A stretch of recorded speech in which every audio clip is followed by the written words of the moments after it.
गृह मंत्रालय के 850 अधिकारियों को दिल्ली तलब कर लिया गया और बैठक में बुला लिया गया है। तो क्या अमित शाह को अब अपनी कुर्सी को लेकर बढ़ती सियासी हलचल का एहसास होने लग गया है? क्या यही वजह है कि अचानक देश भर से करीब 850 अधिकारियों को दिल्ली बुलाकर एक बड़ी बैठक की गई है? आखिर ऐसा क्या जरूरत आन पड़ी गृह मंत्री को इतने बड़े स्तर पर अधिकारियों को एक साथ बुलाना पड़ा? क्या यह सिर्फ सीमा सुरक्षा और घुसपैठ रोकने की सामान्य रणनीति है या इसके पीछे कोई बड़ी राजनीतिक और सुरक्षा रणनीति भी छिपी हुई है? नमस्कार, मैं दानिश संसार और आप देख रहे हैं पीआरबी। आगे पूरी रिपोर्ट सिलसिलेवार तरीके से आपको बताते हैं। देखिए, एक तरफ सड़कों पर उतरकर लोग गृह मंत्री अमित शाह के खिलाफ जो है इस्तीफे की मांग कर रहे हैं। 20 जुलाई को पुलिस द्वारा छात्र पर लाठीचार्ज और पैलेट गन का इस्तेमाल किया गया। बिहार में AK-47 चलाने का आदेश भी दिया गया था। इसी जवाबदेही की मांग को लेकर बीजेपी मुख्यालय का घेराव लोग कर रहे थे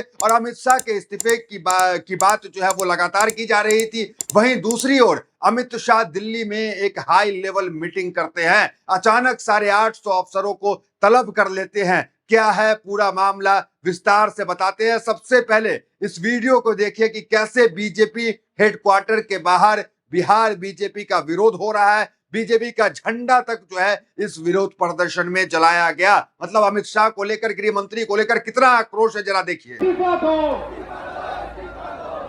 शाह इस्तीफा दो।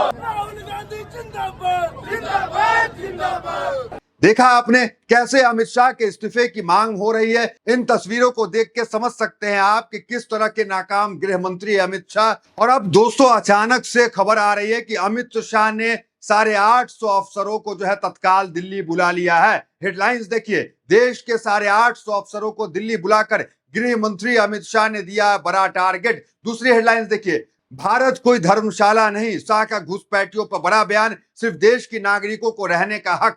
एक और हेडलाइंस देखिए, अवैध घुसपैठ पर बोले गृह मंत्री, देश धर्मशाला नहीं है, मंत्रालय को नहीं मालूम घुसपैठियों की संख्या। दोस्तों, देश की अतिरिक्त सुरक्षा हमेशा से केंद्र सरकार के लिए सबसे बड़े मुद्दे रही है। यही चीज सरकार दर्शाती रहती है। गृह मंत्रालय की जिम्मेदारी संभाल रहे अमित शाह लगातार आतंकवाद, घुसपैठ, नशीले पदार्थों की तस्करी और सीमा सुरक्षा को लेकर सरकार की रणनीति सामने रखते रहे हैं। लेकिन इस बार जिस बड़े स्तर पर अधिकारियों की बैठक हुई, उसने राजनीतिक गलियारों में चर्चा जरूर बढ़ा दिया है। बताया गया है कि देश के अलग अलग सीमावर्ती राज्य, केंद्रीय सुरक्षा एजेंसी, पुलिस बल और खुफिया तंत्र से जुड़े करीब 850 अधिकारी इस रणनीतिक बैठक का हिस्सा बने हैं। बैठक का मुख्य फोकस आने वाले वर्षों में देश के सामने खड़ी होने वाली सुरक्षा चुनौतियों की पहचान करना और उनसे निपटने के लिए पहले से रणनीति तैयार करना बताया जा रहा है। देखिए, द वायर की रिपोर्ट में केंद्रीय गृह मंत्री अमित शाह ने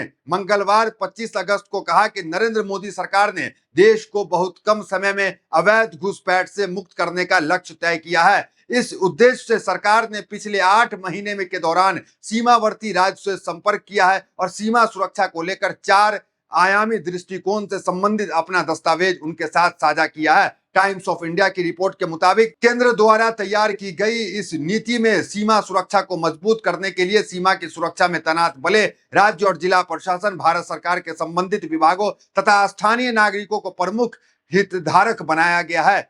अब आप ही बताएं, क्या देश सुरक्षित हाथों में है? आए दिन, चाहे दिन हो या रात हो, अलग अलग राज्य में हत्याएं, बर्बरताएं, खौफ की तस्वीर सामने आती रहती है। ऐसा लगता है कि पुलिस वाले को खौफ ही खत्म हो गया है। दिन दहाड़े देश के कोने कोने से अपराध निकल के सामने आता है। शांतिपूर्वक प्रदर्शन करने तक पर छात्रों पर लाठीचार्ज हो जाती है, बर्बरता होती है, लेकिन इसके बाद भी हमारे गृह मंत्री चुप रहते हैं, कुछ नहीं बोलते। सवाल लगातार पूछा जा रहा है, लेकिन उनके बाद भी चुप्पी है। जवाब मांगा जा रहा है, इस्तीफा की मांग हो रही है, उसके बाद भी खामोश है। आखिर कब तक लेकिन अब लग रहा है कि अमित शाह थोड़ी मुस्तैदी दिखा रहे हैं, इसलिए ये बैठक हुई है। वे कहते हैं ना, देर आए दुरुस्त आए। अब सवाल यही है कि आखिर अचानक इस तरह की बैठक की जरूरत क्यों महसूस हुई। देखिए, अमित शाह की तरफ से जोर दिया गया है कि किसी भी सुरक्षा चुनौती को बड़ा संकट बनाने का इंतजार नहीं किया जाना चाहिए। खतरे की पहचान पहले होनी चाहिए और कार्रवाई भी समय रहते होनी चाहिए। यानी अब सरकार एक ऐसे मॉडल तैयार करने की बात कर रही है जिसमें सीमा की सुरक्षा को सिर्फ बॉर्डर पर तैनात जवानों तक सीमित न रखा जाए, बल्कि पूरे प्रशासनिक तंत्र को एक साथ जोड़ा जाए। दोस्तों, इसी बैठक में भविष्य की सुरक्षा चुनौतियों को लेकर आर्टिफिशियल इंटेलिजेंस, डेटा इंफ्रास्ट्रक्चर और आधुनिक तकनीक के इस्तेमाल पर भी जोर दिया गया है। अधिकारियों को यह समझाने की कोशिश की गई है कि आने वाले समय में सुरक्षा का पूरा सिस्टम सिर्फ पारंपरिक तरीके से नहीं चल सकता है। आज अपराध और आतंकवाद का स्वरूप बदल रहा है। Cyber network, digital communication, drone, social media और आर्टिफिशियल इंटेलिजेंस जैसे तकनीकों का इस्तेमाल सुरक्षा चुनौतियों में भी किया जा सकता है। ऐसे में सुरक्षा एजेंसियों के बीच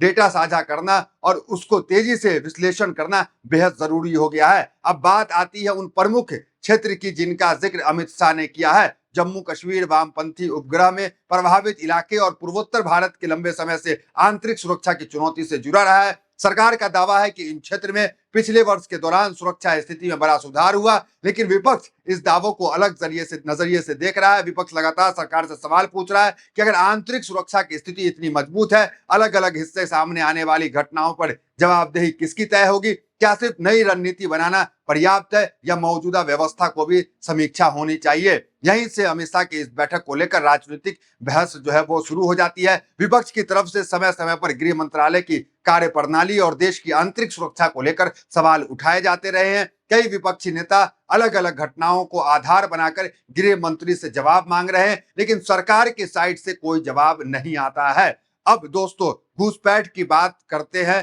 तो यह मुद्दा भी काफी संवेदनशील है। खासकर पश्चिम बंगाल, असम और दूसरे सीमावर्ती राज्यों में यह राजनीतिक बहस का बड़ा विषय रहा है। चुनाव के दौरान भी अलग अलग राजनीतिक दल इस मुद्दे को जोर शोर से उठाते रहे हैं। यानी सवाल सिर्फ यह नहीं है कि घुसपैठ को रोका जाए, सवाल यह भी है कि इसकी पहचान कैसे होगी, आंकड़े कितने हैं, जिम्मेदारी किसकी होगी और कार्रवाई किस कानून प्रक्रिया के तहत की जाएगी। सरकार ने 2047 तक भारत को विकसित राष्ट्र बनाने का लक्ष्य रखा है। अमित शाह ने इस संदर्भ में कहा है कि मजबूत आंतरिक सुरक्षा विकसित भारत की बुनियादी जरूरतों में से एक है। उनका तर्क है कि अगर देश को आर्थिक और तकनीकी रूप से आगे बढ़ाना है तो सुरक्षा व्यवस्था भी उतनी ही मजबूत होनी चाहिए। लेकिन दोस्तों, यहाँ एक बड़ा सवाल भी खड़ा होता है, क्या सिर्फ बड़े स्तर पर बैठकें कर दे और नई रणनीति बनाने से देश की सुरक्षा चुनौतियां क्या खत्म हो जाएगी, या फिर जमीन पर पुलिस व्यवस्था, खुफिया तंत्र, सीमा प्रबंधन और राज्य के साथ तालमेल को भी उसी गति से मजबूत करना होगा? क्या सिर्फ बड़ी बड़ी बातें करने से ये तमाम चीजें जो है वो हो जाएगा? क्योंकि सड़क पर अमित शाह के इस्तीफे की मांग लगातार हो रही है, उनसे जवाब मांगा जा रहा है, लेकिन अमित शाह तो है वो जवाब देने को तैयार नहीं है। अब देखना यह होगा कि इस बैठक के बाद जमीन पर क्या बदलता दिखाई देता है, क्योंकि जमीन पर क्या कुछ हो रहा है, कितनी आपराधिक घटनाएं आए दिन सामने आती हैं, कैसे लोग अमित शाह से जवाब मांग रहे हैं, उनके इस्तीफा की मांग कर रहे हैं, क्या कुछ कर रहे हैं, सब कुछ आपके सामने है। आपको क्या लगता है, 850 अधिकारियों की यह बैठक आने वाले समय में देश की सुरक्षा व्यवस्था में बड़ा बदलाव ला पाएगा? क्या घुसपैठी और नशे के नेटवर्क पर ज्यादा प्रभावी कार्रवाई की जरूरत है? और क्या सड़क को सुरक्षा से जुड़े आंकड़े जनता के सामने जो है ज्यादा पारदर्शिता के साथ रखे जाने चाहिए? अब आने वाले वक्त बताएगा कि 850 अधिकारियों की यह बैठक सिर्फ एक बड़ी मीटिंग बनकर रह जाती है या फिर इसका असर देश की रक्षा व्यवस्था में वास्तव में दिखाई देता है। आपको क्या लगता है? अपनी राय कमेंट में जरूर रखें।